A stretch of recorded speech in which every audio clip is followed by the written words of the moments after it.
الحمد لله رب العالمين والعاقبة للمتقين وعلى آله وصحبه وسلم أما بعد فقد قال الله تعالى في القرآن العظيم وما خلقت الجن والإنس إلا ليعبدون وقال نبينا صلى الله عليه وسلم إنما الأعمال بالنيات وإنما لامرئ ما نوى أو كما قال عليه الصلاة والسلام. எல்லா புகழும் அல்லாஹுக்கு உரித்தாகட்டுமாக. அல்ஹம்துலில்லாஹ். அல்லாஹுவின் நல்லடியார்களே, வணக்கம் இபாதத் என்பதை பற்றி உண்டான தவறான ஒரு புரிதல் நம்மிடத்திலே இருக்கிறது. ஏதோ வணக்கம் என்பது சில சடங்குகளோ குறித்த நேரத்தில் செய்யக்கூடிய சில செயல்பாடுகள் மட்டும் வணக்கம் என்பதான ஒரு தவறான புரிதல் பொதுமக்கள் மனநிலையில் இருக்கிறது. வணக்கம் என்பது ஏதோ ஒரு மாதத்திலோ ஒரு நேரத்திலோ வரையறுக்கப்பட்டது மட்டும் வணக்கம் அல்ல. நோன்பு தொழுகையை போல இஸ்லாம் சொல்கிறது, வணக்கம் என்பது நம் வாழ்வே வணக்கமாக இருக்க வேண்டும். படைப்பின் லட்சியத்தை பற்றி அல்லாஹ் சொல்லும் பொழுது இப்படி சொல்லுவான், வமா ஹலக்கத்துல் ஜின்ன வல் இன்ஸ இல்லா லியஅ்புதூன். மனித ஜின் வர்க்கத்தை தன்னை வணங்குவதற்காக மட்டுமே படைத்தேன் என்பதாக அல்லாஹ் சொல்லுவான். அப்போ அந்த படைப்பின் லட்சியமாக இருக்கக்கூடிய ஒன்று அதுவே நம் வாழ்க்கையாக இருக்க வேண்டும் என்பது தான் அல்லாஹ்வின் நோக்கம். அந்த படைப்பின் லட்சியமாக இருக்கக்கூடிய ஒன்று ஒரு நாளில் சில மணித்துளிகள் செய்யக்கூடிய ஒரு காரியமாக எவ்வாறு இருக்க முடியும்? நமக்கு ஒரு ஐயம் என்னன்னா, அல்லாஹ்வை நாம் வணங்கிக் கொண்டே இருந்தால் மற்ற காரியங்களை கடமைகளை நாம் எவ்வாறு நிறைவேற்றுவது என்ற ஒரு அச்சம் நமக்கு இருக்கும். அவ்வாறு அல்ல. வணக்கம் இபாதத் என்பது நம்முடைய வாழ்க்கையில் நாம் செய்யக்கூடிய ஒவ்வொரு காரியத்தையும் நாம் ஒரு இபாதத்தாக மாற்ற முடியும். அதற்கு இரண்டு அம்சங்கள் மிக முக்கியமானது. முதலாவது, நல்ல நியத்துகளும் எண்ணங்களும் இருக்க வேண்டும். இரண்டாவது, அல்லாஹ் ரசூல் காட்டி தந்த அந்த வழிமுறை. இந்த இரண்டும் இருக்குமையானால் ஒரு சிறு செயல் கூட ஒரு இபாதத்தாக ஒரு வணக்கமாக மாறிவிடுகிறது. ஒரு புரிதலுக்காக சொல்ல வேண்டும் என்றால், ஒரு சகோதரரை பார்த்து புன்முறுவல், நல்லெண்ணத்தோடு புன்முறுவல் பூப்பதும் கூட ஒரு வணக்கம் தான். ஒரு பிரபலியமான ஒரு நபிமொழி.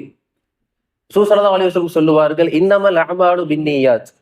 ஒரு மனிதனுடைய செயல்பாடுகள் எல்லாம் அவனுடைய நீயத்தை அடிப்படையாக கொண்டது தான். இன்னமா லிம்ரிஇன் மா நவா. ஒரு மனிதனுக்கு கிடைப்பதெல்லாம் அவன் நீயத்து செய்த ஒன்று தான்.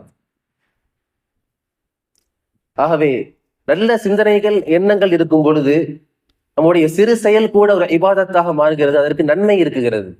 ஆனால் இந்த நியத்தில் ஒரு தவறு ஏற்படும் பொழுது ஃபரலான வணக்கங்கள் கூட ஒரு சாதாரண செயலாக மாறிவிடுகிறது. ஒரு வியாபாரி அவருடைய வியாபாரத்தில் வாய்மையும் நேர்மையும் இருக்குமேயானால் அந்த வியாபாரம் கூட ஒரு வணக்கமாக மாறுகிறது. இமாமுல் ஆஸம் அபீ ஹனீஃபா ரஹிமஹுல்லாஹ் மிக பெரும் ஒரு துணி வியாபாரி. ஒரு நாள் தன்னுடைய பணியாளர்கிட்ட சொல்றாங்க, இன்று விற்பனை செய்யக்கூடிய இந்த துணியில சில குறையுள்ள தரமற்ற துணிகளும் இருக்கு, மக்களிடத்துல உண்மை தன்மையை சொல்லி விநியோகம் செய்யுங்கள் என்பதாக சொல்கிறார்கள். அந்த பணியாளர் நல்ல துணிகளோடு சேர்த்து அதையும் விற்று விடுகிறார்.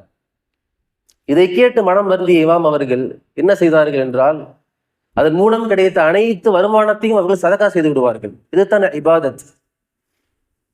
இன்னும் அஸ்ரஃப் அலி தானவி ரஹிமஹுல்லாஹ் ஒரு செய்தியை பதிவு செய்வார்கள். தன் குடும்பத்திற்கு ஹலாலான ரிஸ்கை ஈட்ட வேண்டும் என்ற ஒரு சிந்தனையில் நல்ல எண்ணத்தில் தலையில் சுமைகளை தூக்கி கொண்டு வீதியில் விற்கக்கூடிய ஒரு வியாபாரி, ஒரு கூவி விற்கக்கூடிய அந்த ஒவ்வொரு கூவலும் அல்லாஹ்விடத்திலே திக்ராக மாறுகிறது என்பதாக பதிவு செய்வார்கள். அது மட்டுமல்ல, ஒரு அண்டை வீட்டாருக்கு நாம் செய்யக்கூடிய அந்த உதவி ஒத்தாசைகளும் கூட ஒரு வணக்கம் தான் என்று மார்க்கம் சொல்கிறது. ஒரு கணவன் தன் மனைவிக்கு உபகாரம் செய்யும் பொழுது அவன் ஒரு ஆபிதாக பார்க்கப்படுகிறான். இன்னும் ஒரு படி மேலே சொல்ல வேண்டும் என்று சொன்னால், வீதியில் கிடக்கக்கூடிய அந்த நோவினை தருபவற்றை நீக்குவதும் ஒரு வணக்கம் தான். ஒரு பிள்ளைகளுக்கு கற்றுத்தர வேண்டிய ஒரு விஷயம், ஒரு விளையாட்டு. இது ஒரு சாதாரண ஒரு வீண் விஷயம்தான். ஆனால் இந்த விளையாட்டின் மூலம் கிடைக்கக்கூடிய ஆரோக்கியத்தை நான் அந்த தீனுக்காக பயன்படுத்துவேன் என்று நியத்து வைத்து விட்டால் அந்த விளையாட்டும் கூட ஒரு வணக்கமாக மாறிவிடுகிறது. அல்லாஹ்வின் அடியார்களே,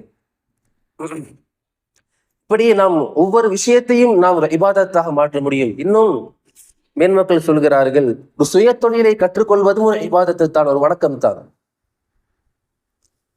ஆகவே இந்த மேல் சொன்ன அந்த இரண்டு அம்சங்களும் நல்ல நீயத்தும் அல்லாஹ் ரசூல் காட்டி தந்த அந்த வழிமுறையும், இந்த இரண்டும் இருக்கும் பொழுது ஒரு சாதாரண ஒரு செயல் கூட ஒரு இபாதத்தாக அங்கீகரிக்கப்படுகிறது, அதற்கு சவாப் இருக்குகிறது. ஆகவே படைப்பின் லட்சியத்தை கருதி வாழக்கூடிய மேன்மக்களாக அல்லாஹ் நம்மை ஆக்கி அருள் புரிவானாக. வாஹிர் தஅவானா அல்ஹம்துலில்லாஹி ரப்பில்